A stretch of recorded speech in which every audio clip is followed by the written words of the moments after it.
the way in which the international community is reacting to this threat, the Houthi threat, is not the same way that they were reacting in 2015 when the war started in Yemen. Nobody is happy seeing that this conflict is getting extended, that more state and non-state actors could be involved in something that could be avoided since a long time ago.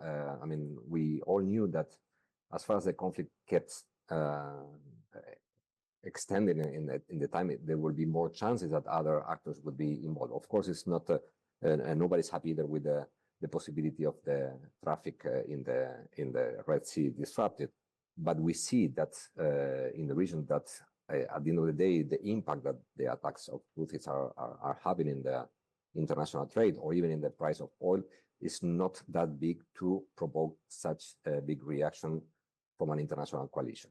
The way in which the international community is reacting to this threat, the Houthi threat, is not the same way that they were reacting in 2015 when the war started in Yemen. So we can see kind of double standards that they are perceived here in the region about how the international community is dealing with concerns or with threats, military, strategic, or political, that they are coming from the region, and to which of them they are reacting in a much more aggressive way. We see that after 3 months of the Gaza war, the international community was not even able to have a very strong resolution in the United Nations Security Council about what to do or demanding the end of the hostilities in the conflict. So in the Houthis aligning themselves with the Palestinian cause, which they have done, does that mean they get greater support generally, not just across Yemen, but across Muslim countries in the region? Well, this is their expectation. At the end of the day, the Palestinian cause is something that attracts a lot of support and a lot of interest from the Muslim and Arab world, generally speaking.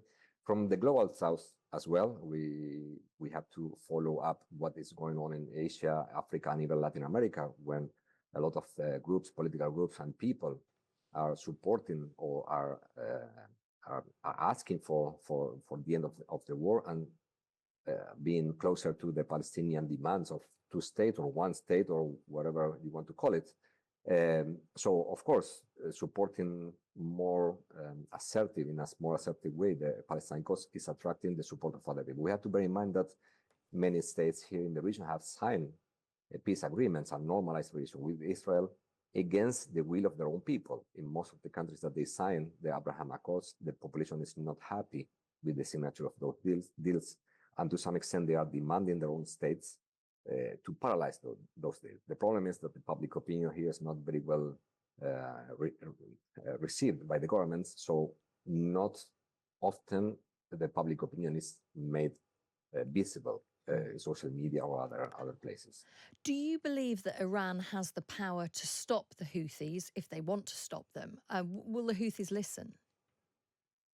Well, this is a big topic to discuss. To what extent the Houthis, Hezbollah, or other groups in Iraq, for instance, they follow 100% what Iran says, what Tehran says.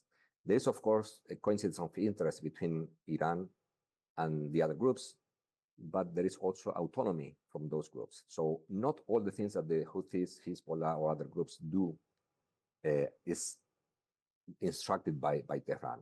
We were expecting since the beginning of the war that Nasrallah was saying that Hezbollah would engage more directly in opening a second front with Israel. This did not happen because Nasrallah was following not only what Iran was asking, but also their own interest in internal politics.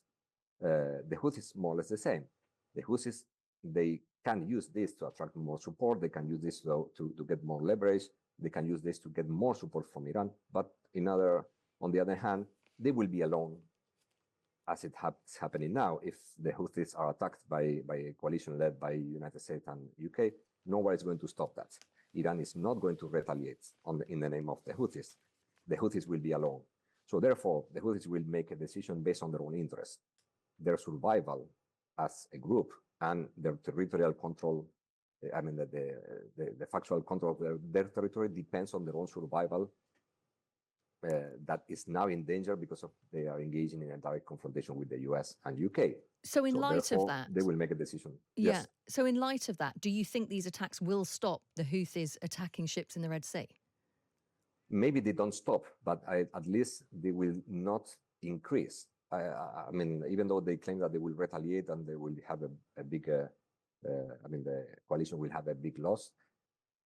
Practically speaking, they cannot do what they want to do. They don't have the power to do it. So therefore, I assume that they will reduce the level of confrontation as far as the United States and the UK airplanes keep targeting them. So they have no chance to stop.